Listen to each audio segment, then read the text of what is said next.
Hey guys, it's story time. Story time.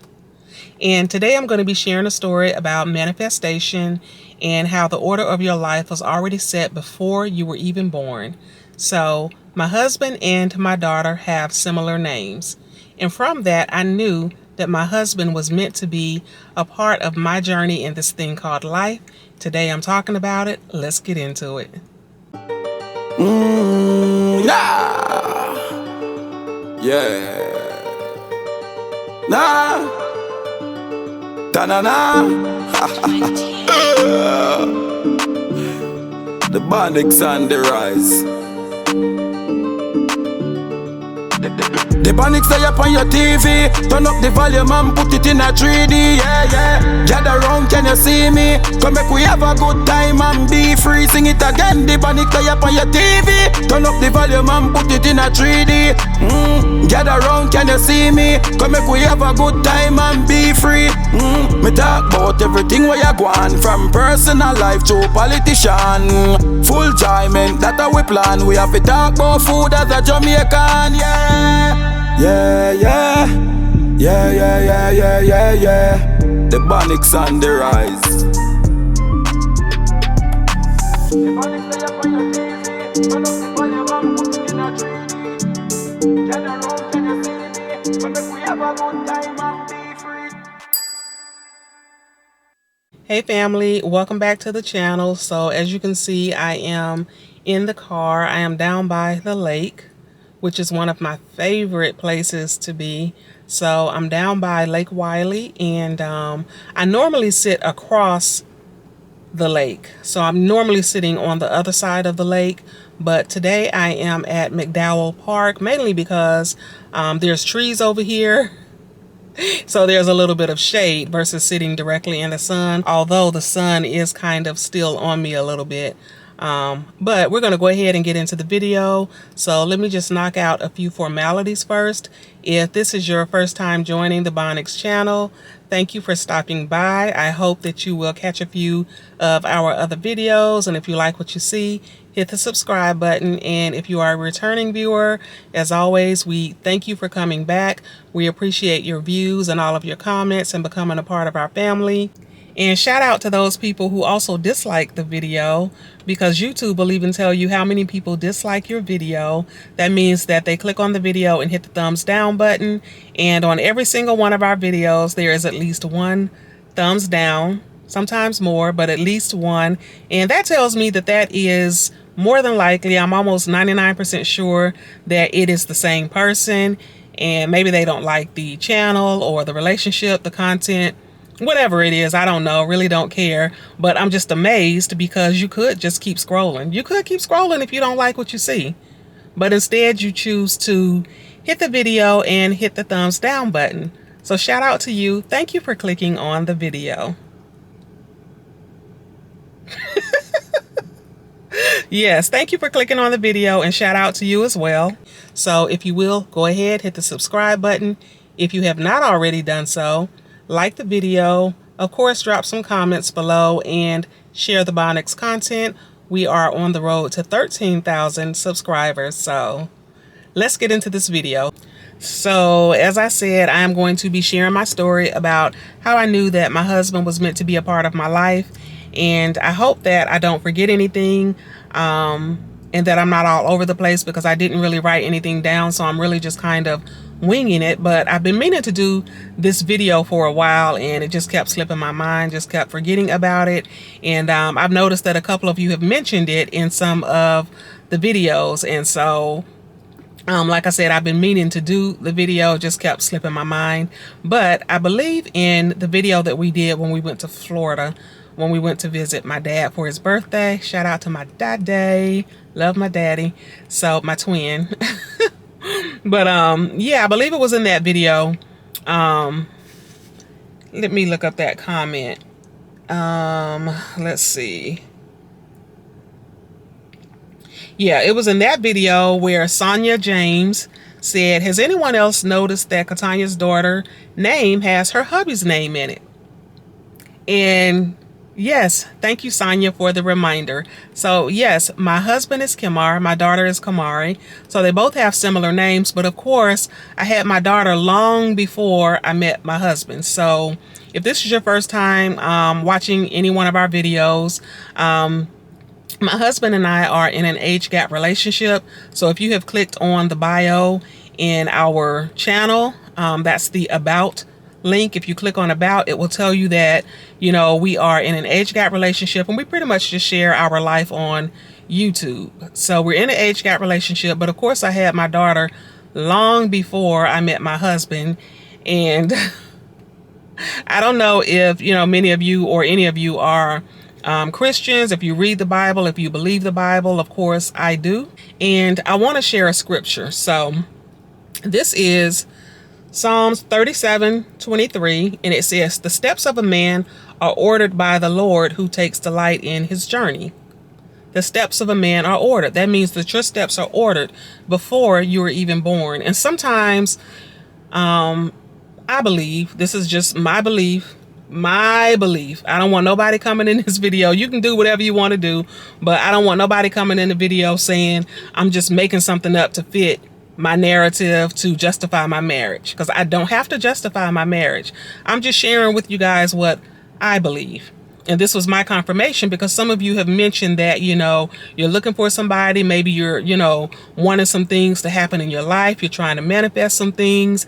And I'm just sharing my story on how I prayed for this, how I prayed for it. But it was really a part of my journey before I was even born, before I was even born. It was really already a part of my journey. So the Bible says that the Spirit of God was hovering over the darkness of the earth, and that he created all things, and he created us in his image. So I do believe that when God created us, that he already had everything planned out for us. The Bible tells us that I know the plans that I have for you, plans for you to prosper, and so forth. So we already know that there's like something higher than us. Like, I know that there's something higher than me, that's within me, that's around me, that is kind of like a driving force in my life. And I believe that sometimes we can follow in the plan that God has for us if we, just kind of follow his word, take instruction from him, seek counsel from him. And sometimes we can stray from that, because the Bible also says that he gave them over to a reprobate mind. That is in Romans 1:28, that, and even as they did not like to retain God in their knowledge, God gave them over to a reprobate mind to do those things which are not convenient. So basically, he let us do what we want to do. That's called free will and choice. So I think that sometimes we can honor God by following in those things that he has laid out for us. And sometimes we can stray from that. And I have strayed from that. I think we all have. Okay, that's another video. But what I want to say is, I'm going to talk about how I believe that God had already ordered my steps, and this was a part of my journey. So I do need to kind of take you guys back a little bit and kind of give you the backstory. And I don't even really remember the exact year. I do know that my daughter was a young girl. She was still small. She's fully grown now. My baby, my boo, Kamari. She has a master's degree in social work, and she's a therapist. And that isn't really relevant to the story, but I'm just big up in my baby because I'm so proud of her. My daughter has always been the kind of person to work hard. She has exceptional work ethic, and always just the type of person to just kind of do the right thing. So just shouting out my baby. But I don't really remember the year. But she was young, she was small, and I was a single parent, and I was just working hard. I was working at the post office. I was working hard, and I was working a lot of overtime, and I was going to school at the same time, because I worked at the post office for a long time. And at this time, I had only probably been there a couple of years, but I knew from the moment I set foot in the post office that I didn't like it. I knew that I didn't like it, and that was not where I saw myself long term. That's a whole nother story, that even though you don't like something, sometimes you have to stay in that thing until you get to where you're trying to go. That's another video, another story. But I knew from the moment that I walked in there that I didn't like it. The post office itself, it was fun. I made a lot of good friends there. And the work itself is not hard. It's just the management. I didn't like the management. Very, very poor management in all of the areas, all of the buildings that I worked. So I knew from the moment that I started working there that I didn't like it and that I didn't really want to work there for the remainder of my career. So I was working at the post office. One other thing that I hated about the post office, this was probably the main reason, not only the management, but I didn't like working second shift. I didn't like being away from my daughter. I felt like I was missing out on like a lot of her life. And so I decided to go back to school. And like I said, I don't really remember the exact year when this took place, but I was going to school and I was working on, I guess, my associate's degree at the time. And I was kind of like taking classes here and there, dropping classes, failing classes, you know, just kind of not really taking it serious, you know, just kind of doing something here and there because maybe I wasn't totally sure like what I wanted to do. And I remember one day I went into the closet. I used to have like a prayer closet. I had like a little space in my closet and I had like a pillow where I could kneel on my knees, and I had a little bench. I had my Bible. I had like a little light, and I would just go sometimes in the closet and sit and pray. And I remember this one time so very distinctly, like it was yesterday. I went into my prayer closet and I was on my knees and I was crying out to God. I was crying out. I had to stop the video because it almost brought me to tears just thinking back on it. Because I know that there are some of you out there who have been crying out to God for something and you think that it is not going to come to pass. And I'm here to tell you that I'm a living witness that what you're praying for is going to come to pass. So it almost brought me to tears, just like I'm just tearing up thinking about it, thinking about the goodness of the Lord. So I was in my closet on my knees crying out to God. I was just like, Lord. I had went through like some years of depression. Like I said, I was a single parent. I was kind of not really like, I was kind of struggling because I was working a lot of overtime and trying to go to school, trying to balance being a single parent, just a lot, you know. And I was in the closet and I was crying out and I was just like, Lord, what is this plan that you have for me? What is the plan that you have for me? What is my purpose? Why am I here? Like, I'm going to school. I'm not really, you know, consistent with it. I'm just kind of here and there and all over the place. And I'm so tired of being all over the place in my life. Like, I need some stability. I need some consistency. I need to know that you're here. And I had kind of been in and out of like different relationships. And I was just like, Lord, I want that person that's for me.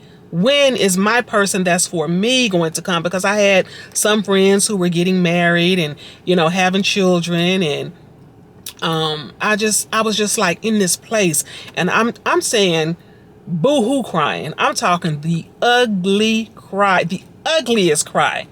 Not the ugly cry, the ugliest cry. Snot running, tears, crying, just boo-hoo-hoo, like on my knees, crying out, praying to God, like, Lord, just kind of reading off scriptures, like, Lord, this is what your word says. You said I could have the desires of my heart. You said my steps are ordered, you know, this, that, and the other. And I was just going through all of these scriptures and just kind of like crying out to God, like, what is this plan you have for me? When is my husband going to come? Am I going to be married? Am I going to be single? Because my mom was a single parent, even though my dad has been married for a long time. My mom was a single parent. And I was like, this is not what I want for my life, Lord. You gotta help me. Like, what is this plan that you have for me? I want to be married. I want to go to school. I want to raise my daughter and da-da-da-da-da. And I'm telling you, as clear as day, I heard the voice of the Lord say, "Get up, my child. I hear your cries. Get up, my child. I hear your cries." And I'm telling you, instantly, it didn't scare me. I wasn't looking around like, oh my God, what was that? Where did that come from? Is that you, Lord? I knew that it was the Lord in my ear telling me, "Get up, my child. I hear your cries." And I instantly got up. And I went and sat down on my bed. And at the time I was journaling, and I picked up my journal and I created my plan.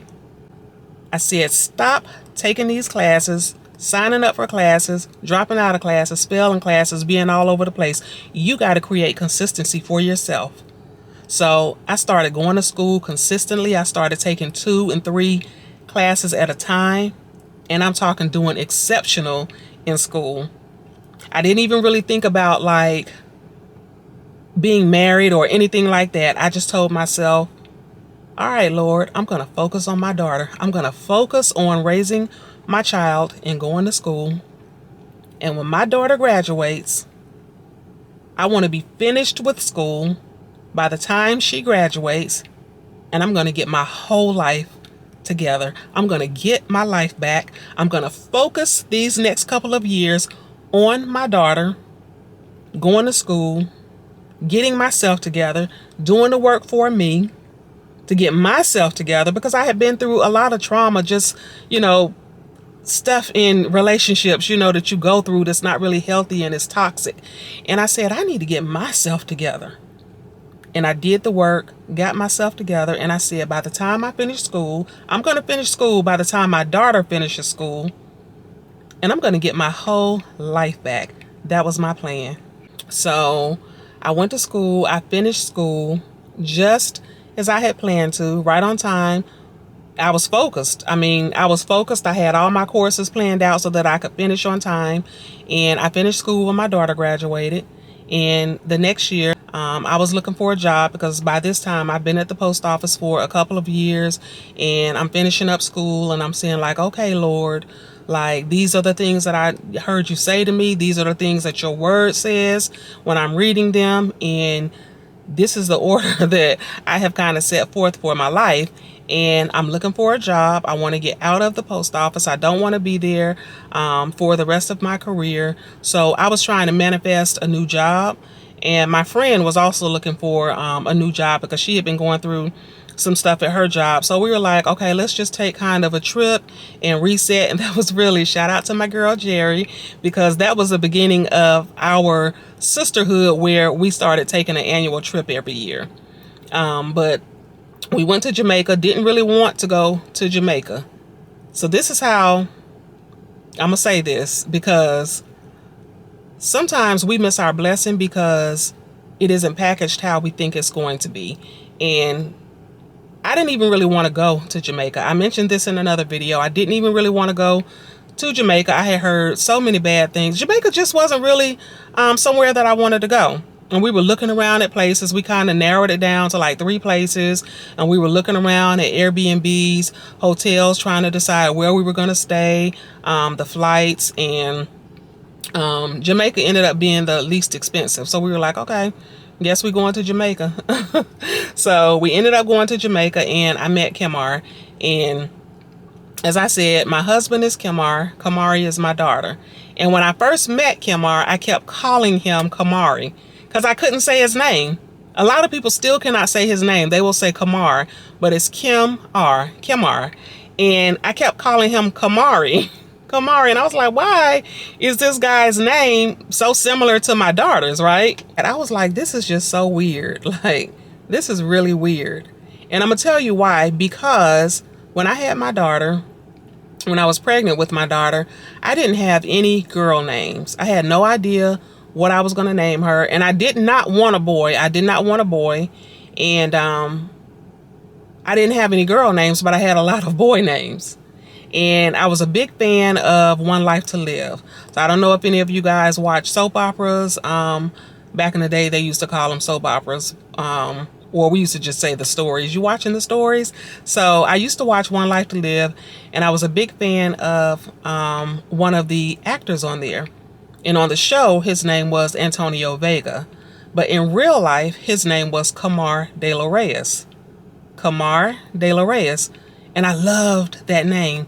So I was like, if I ever have a child, like in the future, I'm going to name my child Kamar.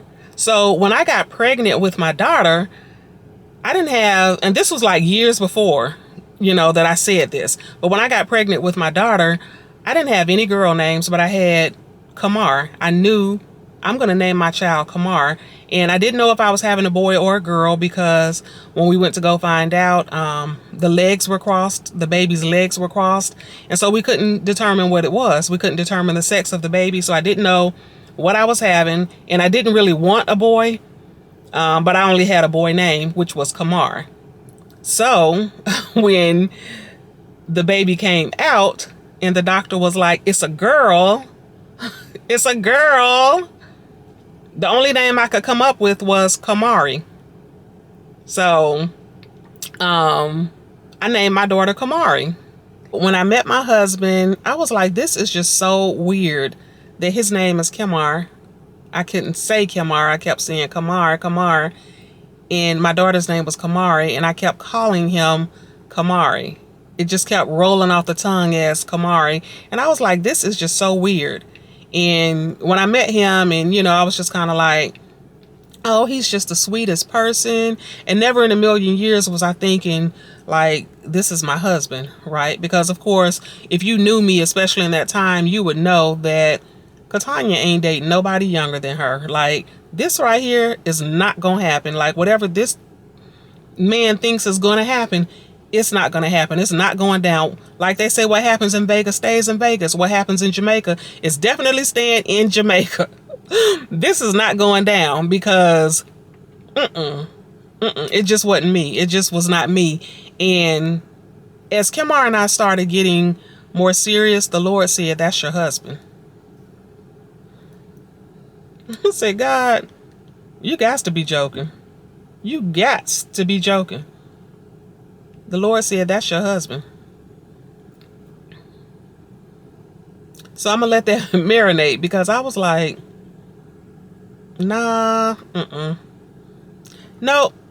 We finna battle this out. That is not my husband. This dude is younger than me. I'm going to say, like, me and Kim are in an age gap relationship. Age gap is 10 or more years. So this dude is 10 or more years younger than me. And I'm like, nah, it ain't happening.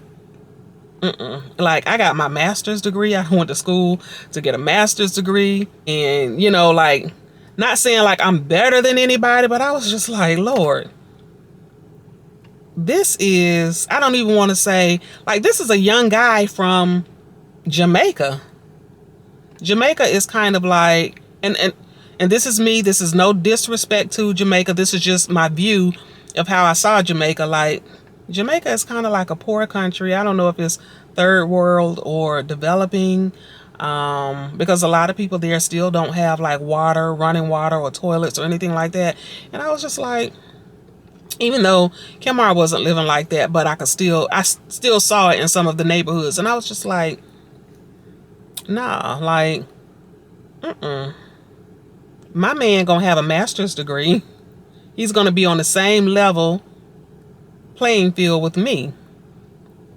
But the Lord said, this is your husband.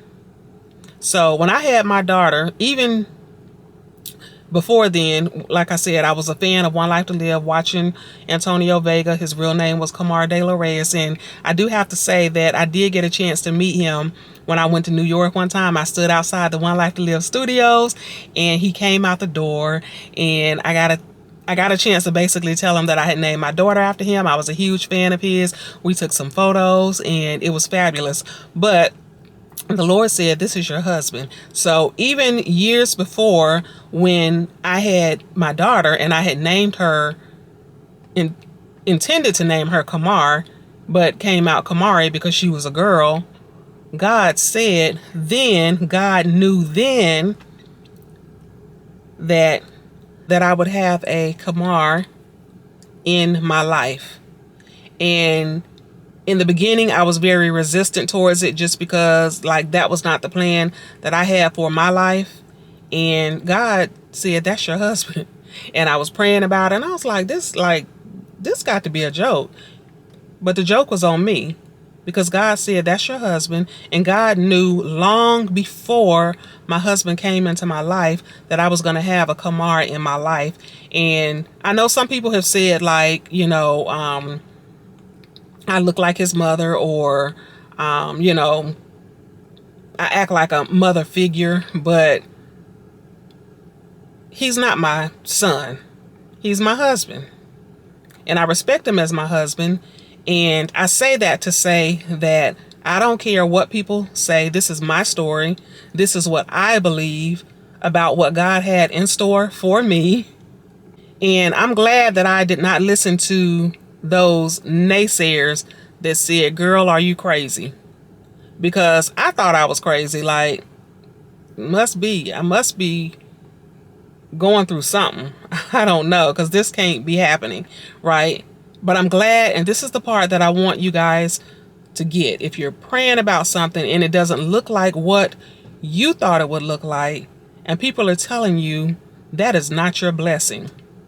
Look here, you only get one life.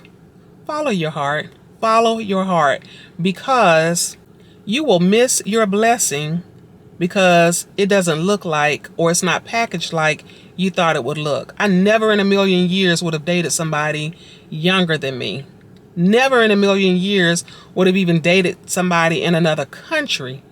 Never in a million years would have dated somebody in another country that would need to immigrate to America, and that I would end up sponsoring that person, because we've all seen how Stella got her groove back. If you haven't, it was a book that was turned into like a screenplay, basically a movie with Terry McMillan, and she went to Jamaica. She met a young guy. They got married, and he immigrated to the U.S. And then their story did not have a happy ending. But never in a million years would I have thought that I'm going to marry somebody younger. I'm going to marry somebody from another country. And this is just my story. This is my story, and I'm kind of getting emotional. So that's why I'm kind of trying to think about what I want to say, because I know some people can be mean. Some people can say like, well, you look like his mom. You look like mother's son. So he was, meant to be your son, or whatever the case may be. You could think whatever you want to think. This is my story, and I'm just sharing it with you. And so for those who will receive it, it is for you. That if you have been praying about something, keep praying, keep believing. The most important thing is to believe that it's going to happen. And then the second most important thing is, don't let people tell you what's for you. Listen to the voice of God. When God says it's for you, it's for you. So this is my story, and I believe that my story has played out the way that it was supposed to. I believe that God already had my steps ordered, even before I was born. And I believe that even as I was becoming a young woman and coming into who I was supposed to be and who I was called to be, that even when God gave me the name Kamar, he knew then that Kamar was going to be my husband. And I don't know if I've shared this, but I have a master's degree. I have a master's of science in organizational development. And when I was going through that program, we had to do a lot of self-reflection classes. And I learned so much about myself. That was a part of like my healing that I was going through before I met Kamar, before God was going to bring me a husband. And one of the things that was like consistent throughout that program is that you're right where you're supposed to be in your journey, right? And things happen the way that they're supposed to. So I became kind of like planted or grounded in that things happen the way they're supposed to, and you're right where you're supposed to be in your journey. So when I met Kamar, I was in a totally different space, different mindset, open to whatever God had for me, even though I was resistant to the relationship because he was younger than me and because he was from another country. And I was just like, this is not my story, but it was my story. It was my story, and God knew that it was my story. And that's why I just kind of wanted to share this with you guys, that if you are manifesting something, seek his face, because the word says, if my people who are called by my name will humble themselves and pray, turn from their wicked ways, then will I hear from heaven, then will I forgive their sins, then will I heal their land. And so God healed me and God blessed me. I was a hot mess. I'm telling y'all, I was a hot mess back in the day. That's a whole nother video, but I was a hot mess. I don't even know if I want to share it, but I was a hot mess and God healed me. I turned from those ways and God healed me. And that's what I want you guys to take away from this, that whatever you're praying for, pray it, believe it. Prayer without works is dead. So you got to do your part. You got to do the work. You got to do the work, you guys. You got to do the work. And when it comes to you, ask God about it. Let him show you if that's for you.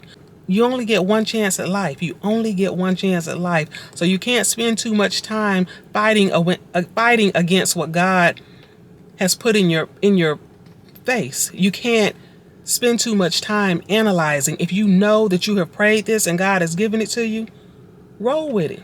Accept the blessing. Accept the blessing. Even if it's not packaged how you think it is, because I'm telling you guys, these have been the best 8 years of my life. These have been the best 8 years. And if Kimar and I were to break up, or something was to happen to one of us, or whatever, I can say that these have been the best 8 years of my life. I'm telling you guys, don't miss your blessing. Don't miss your blessing. So I hope you guys enjoyed this video.